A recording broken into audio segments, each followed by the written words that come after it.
Muy buenas noches, tengan todos y todas. Sean bienvenidos a un capítulo más del Fantasma de Prospect Park, la radionovela. Por acá, por Cima 92.9 FM. Quienes hablan y quienes están para ustedes actuando el Fantasma de Prospect Park, la radionovela, Nailé Rodríguez y José Miguel Navas. Esta vez vamos a escuchar el capítulo 12, Los Tres Deberes. También me gustaría invitarlos este próximo jueves a las 2 de la tarde al Club de Lectura del Fantasma de Prospect Park de Alba Aguasola en la Chocolata Café de la ciudad de Valera. Ya lo saben, todos los jueves a las 2 de la tarde. Y el próximo sábado desde las 8 de la mañana en vivo, el Fantasma de Prospect Park Radio, conducido por Nailé Rodríguez y José Miguel Navas. Capítulo 12. Los Tres Deberes.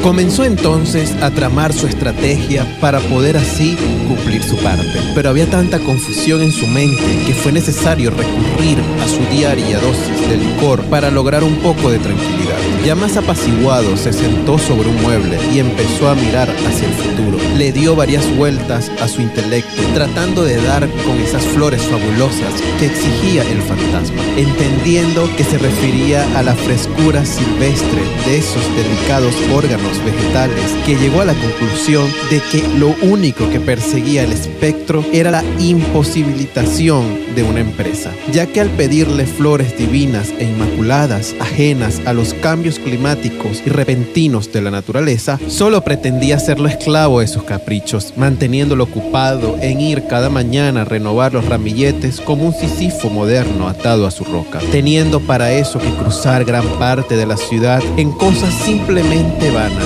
puesto que el sepulcro de la amada del fantasma se encontraba en los confines del Cypress High Cemetery y prácticamente le pedía estarse allí echado cuidando que el viento, la humedad, el sol, los ácaros y los gusanos no dañaran el garbo y la majestuosidad de esos caros y regalados donaires. Pensó entonces en la mejor manera de sacarle la vuelta a ese pedido y hacer que con astucia y elegancia pudiese cumplir tal quimera sin tener para ello que esforzarse al máximo ni hacerse esclavo de un imposible como lo proponía el malintencionado espíritu. Pues bien, reconociendo que no había forma de lograr tal cosa que no fuese la antes dicha, hizo gala de sus artilugios y respondió a la sagacidad del espíritu con una astucia humana. Se fue al cementerio donde descansaba la dama en cuestión. Se llevó consigo algunos instrumentos de labor y de una forma torpe y rudimentaria, pero poniéndole todo el empeño posible, dibujó en la pared de la lápida el mejor rosal que supieron expresar sus manos. De esa manera decía que la difunta ya tenía flores más hermosas y radiantes que las de los más exquisitos prados y aun que las de aquellos maravillosos jardines de Occidente,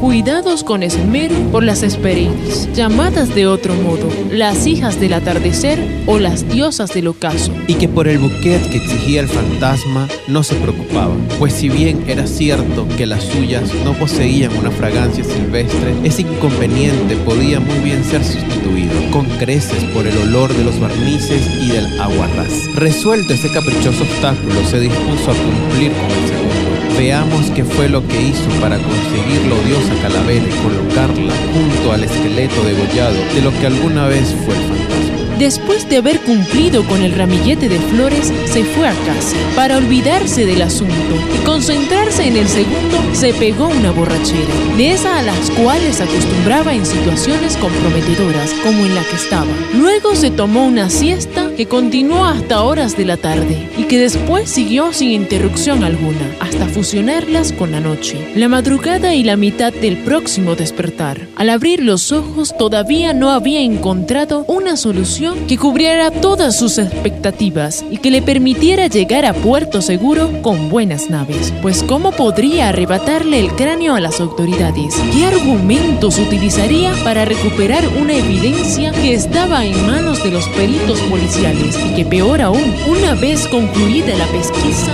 iría a pasar seguramente a manos de la ciencia? He aquí su gran dilema. La tarea era imposible. Se trataba nada menos de que arrebatarle con la sola ayuda de un tenedor un par de muelas a un enorme dinosaurio.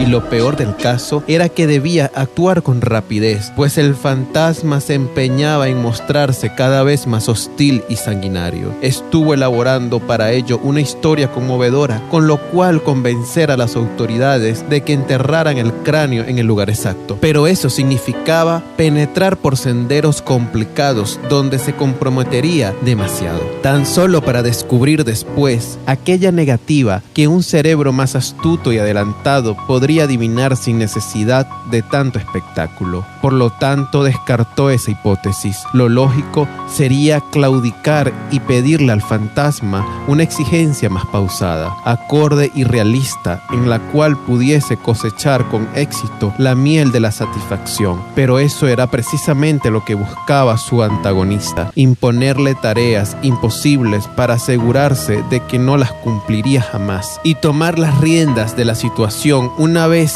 que le viese obligado a claudicar, así que no debía caer en ese juego psicológico. Si el fantasma buscaba derrotarle a base de artimañas, él debía forzar su ingenio y sobreponerse a esas trampas en pos de alcanzar el codiciado lauro de la victoria, imponiéndole a esa sombra maldicha de los avernos la voluntad del hombre justo. Y pensando en eso ideó un plan algo arriesgado, pero seguro de poder lograr. Y fue que, reconociendo que de todos modos debía profanar la tumba, pues ya le había dicho el fantasma que lo sabría porque al mover el esqueleto sentiría una vibrante sensación en su cuerpo. Buscó en algún rincón de su casa una calavera de goma que en un remoto pasado había adquirido en una tienda de Halloween y que aún conservaba llena de polvo y de telarañas, y se marchó en medio de la noche hacia los predios de Creekwood Cemetery. Como la noche era ventosa y fría, le ayudó mucho que no hubiese nadie rondando por aquel fantagórico escenario. Así que, haciendo uso de una pala que llevaba consigo, buscó la tumba de Godofredo Cacciarelli y, perforándola por un lado, logró al cabo de un par de horas profanar el sarcófago y depositar la falsa calavera junto al tronco podrido y maloliente del esqueleto. Enseguida lo tapó de nuevo y, como hombre avergonzado que entiende la enorme y desagradable escala del sacrilegio que acaba de cometer, retornó a casa en medio de una intensa y amarga conmoción.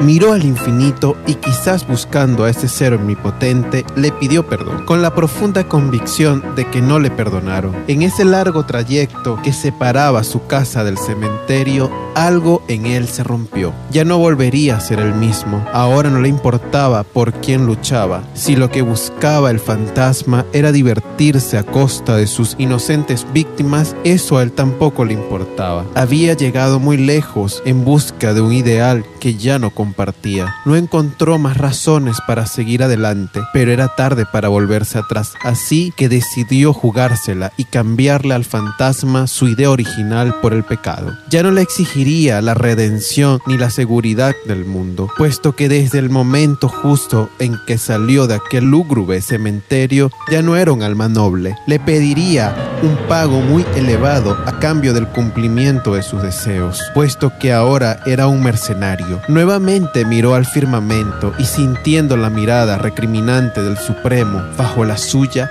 para no enfrentarle. Al día siguiente, y siguiendo las indicaciones que le dio el fantasma, llegó a la casa del asesino. Aún era de día, así que se entretuvo en un café cercano con la única idea de esperar la llegada de la diosa Nit, y entonces, amparado entre sus sombras, buscar el modo de convencer más fácilmente a la víctima de su amistad espontánea e incondicional, cuyo único propósito era llevarlo consigo a pasear por los senderos de Prospect Park y entregárselo al fantasma como un bagre amarrado en el estanque, para que éste con inmenso placer lo aporneara. Pero al tocar a la puerta, fingiendo ser un joven pueblerino que venía del sur buscando a un familiar, sus planes rodaron por el sueño, puesto que en vez del fiero asesino que había visto en el sueño y del cíclope enfurecido que le había descrito el fantasma, se encontró con un anciano enclenque, de pelo blanco y rostro deformado por el rictus de la amargura, postrado en una silla de ruedas, que al verlo, creyendo confundirlo con algún pariente gente lo llamó querido. Conmovido por esa escena tan triste, dio la vuelta y se alejó angustiado. Cuando al otro día llegó a su encuentro con el fantasma, parecía feliz. Le aseguró que todo había sucedido como se esperaba, y para probar que había depositado la calavera junto al esqueleto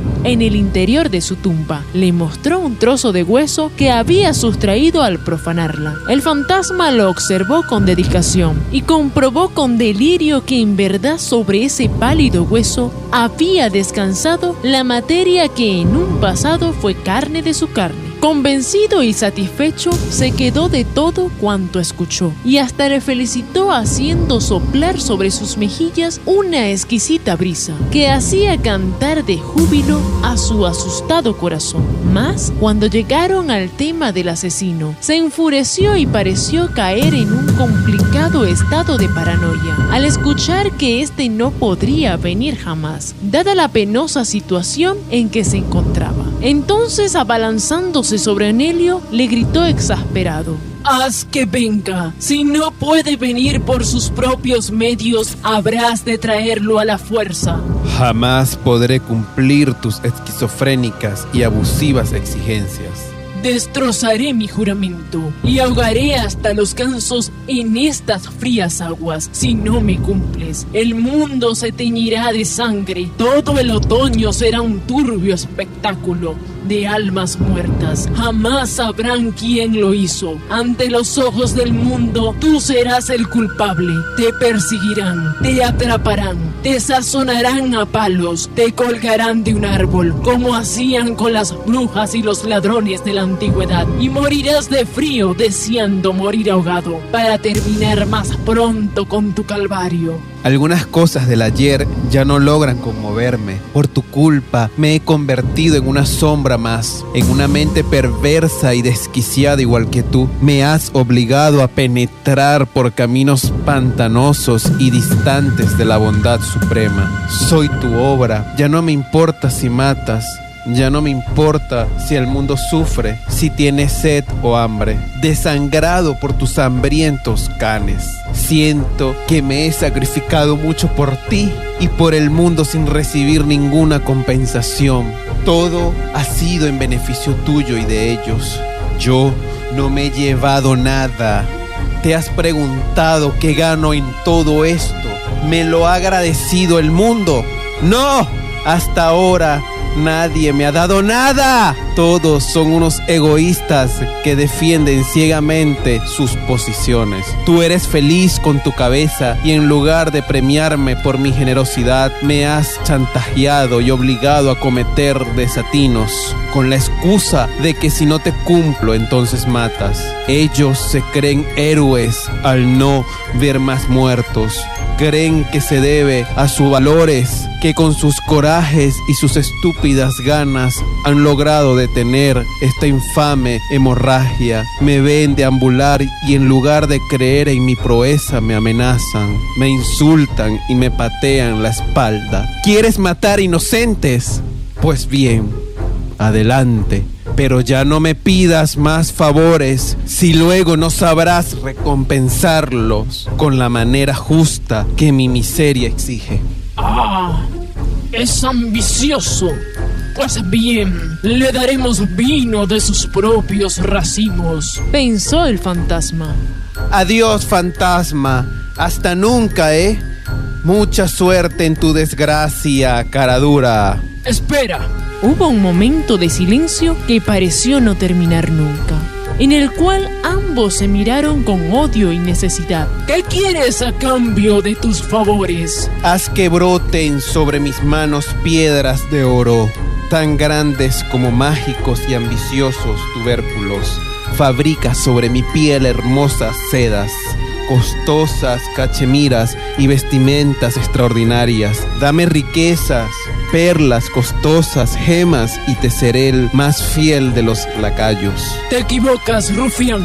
Un hombre pobre no puede darte fortunas, ni esos caros y codiciados bulbos. Tú no eres un hombre, eres una energía muy poderosa. Busca el modo de satisfacer mis ansiedades y te seré fiel hasta la eternidad. Está bien, cederé a tus deseos. Dialogando habremos de encontrar el modo. Caminemos. Hombre y sombra avanzaron en medio de la horripilante oscuridad. Onelio llevaba el grito de auxilio en las penas. El fantasma iba envuelto en medio de un regocijo apócrifo y desesperado. No encontraba el modo de someter a la vida desde las penumbras de la muerte. Los árboles enardecidos por el vaivén del viento desgarraban la quietud de la noche y provocaban con sus estampidos unos ayes lúgubres e insoportables, como si fuesen millones de búfalos enloquecidos por hambrientos comanches sobre las vastas praderas de Norteamérica. Por el camino, hombre y sombra iban charlando como dos bandidos que se detestan, pero que teniendo cada uno la posibilidad de deshacerse del otro, no lo hacía porque en medio de ese odio febril se necesitaban. Uno quería consumar su venganza y el otro soñaba con la riqueza prometida. Subieron por las accidentadas pendientes de Loco Hill, lugar predilecto del fantasma, desde el día que enredada entre sus vericuetos en ese sitio tan desolado encontrarse su cabeza, a mitad del oscurecido sendero. Este último creyó ver un poderoso resplandor que lo enceguecía irremediablemente. Se postró de rodillas sobre la tierra mojada y tapándose el rostro con un aparente dolor, pidió a Onelio que moviese una robusta roca y apagase ese pequeño sol que lo maltrataba. Onelio, sin entender del todo sus palabras, obedeció y al mover la piedra encontró debajo una moneda de oro que ante la sensibilidad del fantasma brillaba con un fabuloso esplendor. Maravillado la acunó en sus manos y entonces el espectro le rogó que la ocultara entre sus carnes, porque era el único modo de evitar el daño que le causaba ese fulgor tan desgraciado. Onelio se sintió feliz con el hallazgo. Apenas hubieron avanzado unos cuantos pasos cuando el fantasma descubrió un enorme resplandor por los alrededores de Maryland Monument, que por estar muy profundo en la tierra se le tornaba opaco e imposibilitado de causarle daño. Se sonrió al comprender que era un gran tesoro, de donde por algún motivo inexplicable se había escapado la moneda que ahora yacía en las manos de su acompañante. Una riqueza incalculable, tal vez enterrada en esas soledades por criminales de la mafia o por soldados que lucharon contra los ingleses, por la soberanía de la patria en tiempos más antiguos. Tras este descubrimiento, cambió por completo el semblante del fantasma, lo cual, aunado a la alegría de Onelio por el hallazgo de la moneda, le daba al incómodo paseo un giro extraordinario. Te haré inmensamente rico, dijo Cachero.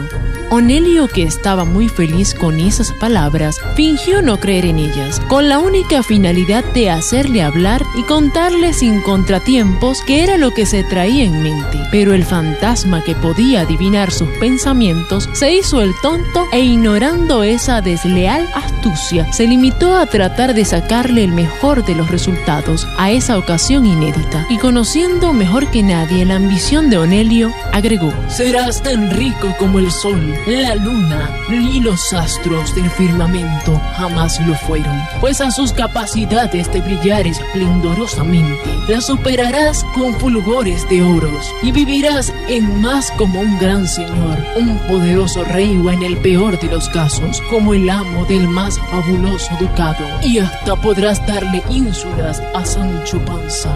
Tu fama arrastrará multitudes y las abundancias de tu castillo serán la envidia de todo el orbe. Ahora bien, debes demostrar que estás preparado para asumir tal responsabilidad. Sin saber en qué se metía y cegado por la ambición, dijo que sí lo estaba. Entonces el fantasma, con una sonrisa maligna y un regocijo de manifiesto, continuó diciendo: que el valor de tu pecho no sucumba ante el peso de tu pronta investidura. Todos los grandes señores, antes de ser grandes, fueron señores. Si también en tu ardiente pecho se gesta la grandeza, es hora de demostrármelo. Onelio sintió un aire siniestro y seco correr por su cara. ¿Querías fortuna? y yo te la he jurado. Pues bien, a cambio de ella quiero el corazón de Giuseppe Matraquaro. Ah, carajo, ¿de quién? Interrumpió Onelio. Del malvado que cercenó nuestras almas, dijo el fantasma, refiriéndose a la suya y a la de su amante. Yo mismo quisiera matarlo, pero si no puede venir, tú tendrás que hacerlo. ¿Yo? ¿Pero no sería mejor si...? Sí, tú tendrás que matarlo, gritó el fantasma al mismo tiempo que trataba de abalanzarse, ya enfurecido y excitado. Onelio, que en ese momento no se acordaba de su crucifijo, guardó un silencio sepulcral, que además de demostrar su miedo, otorgaba complicidad. Caminaron sin pronunciar palabras un largo trecho, hasta que ya un poco más calmado, agregó el fantasma. Guardo en las entrañas de estas tierras un gran tesoro, que habré de entregarlo al final de la jornada a tu valeroso pecho. Tuyos serán los días victoriosos del mañana. El mañana parece lejano, pero al contrario de lo que piensas, lo encontrarás postrado de rodillas ante tu magnánima presencia, detrás de esa esquina. Pero acuérdate, serás mi esclavo, mientras yo no haya saboreado las mieles de mi gran obra. Esa moneda dorada que calientas con el pulso de tu enardecida sangre es apenas un adelanto. Después de la victoria, se te multiplicará incansablemente mientras existas en este mundo. Diciendo esto, desapareció dejando a Onelio muy confundido y solitario en medio de aquella absoluta oscuridad. Miró la dorada moneda que resplandecía en sus manos y las ganas desmedidas de poseer riquezas. Le hizo vencer el miedo que podría desatar en su ser la noche fría, huraña y misteriosa. La miró de nuevo y se sonrió. Luego se adentró en sus pensamientos y buscó la forma de burlar de nuevo al fantasma, recordando como lo había hecho con las flores y con la falsa calavera. Estando en esos raudos y onerosos pensamientos llenos de toda burla y maldad, sintió como si de pronto el mundo se desintegrara y de súbito, enredada entre las ramas y como colocándose entre sus resquicios para llegar hasta él, escuchó a la voz siniestra y asesina del fantasma. Maldicho, traidor, Judas, felón, con vilezas y alevosías ensucias mi alma. Me has engañado, mas juro por el honor de los fantasmas que esta vez no te ha de servir tu crucifijo para salvarte del naufragio. Y efectivamente, a Onelio ya no pudo salvarlo nadie, porque antes de que atinara a comprender lo sucedido, un viento fiero que provenía de los infiernos lo atrapó entre sus fauces y lo arrastró como marioneta que, enredada entre las hélices de la maldad, sucumbía ante el mal. Aquel desgraciado rodó desde las colinas donde se encontraba y rasguñándose la piel al pasar sobre las piedras en un accidentado periplo, se llegó hasta las frías aguas, donde, ofendido y anejado, trató de ahogarlo el macabro ser. En medio del torpe e indefenso forcejeo contra las fuerzas del mal, el pobre desventurado tuvo la proeza de acordarse de su crucifijo, y entonces, abandonando su antigua lucha, inició una lucha nueva en pos de alcanzar su cruz, y lo logró, por lo cual se dio el espectro y, todo maltrecho y desorientado, con un avanzado cuadro de hipotermia, consiguió salir del agua y escaparle milagrosamente a las garras de la muerte. Entonces, pensando en su tesoro,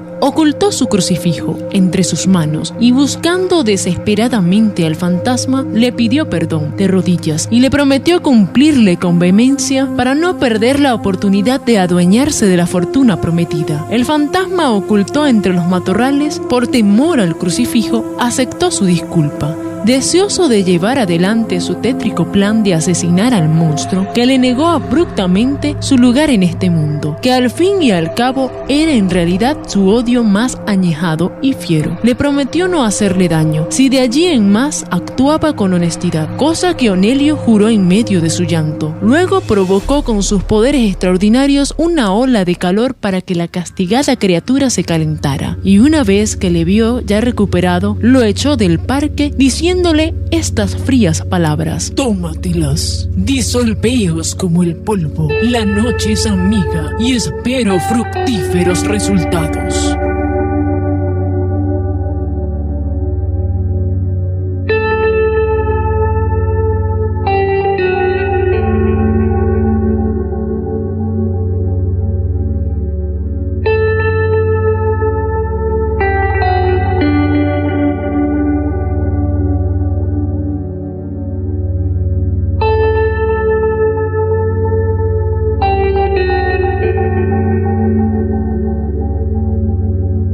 El fantasma de Prospect Park es una obra del escritor venezolano Albo Aguasola, novela de ficción que te sumergirá en el universo infinito de lo desconocido, donde las dulces melodías conquistarán cada parte de tu alma, alegrando tu despertar los sábados a las 8 de la mañana y los miércoles a las 9 de la noche.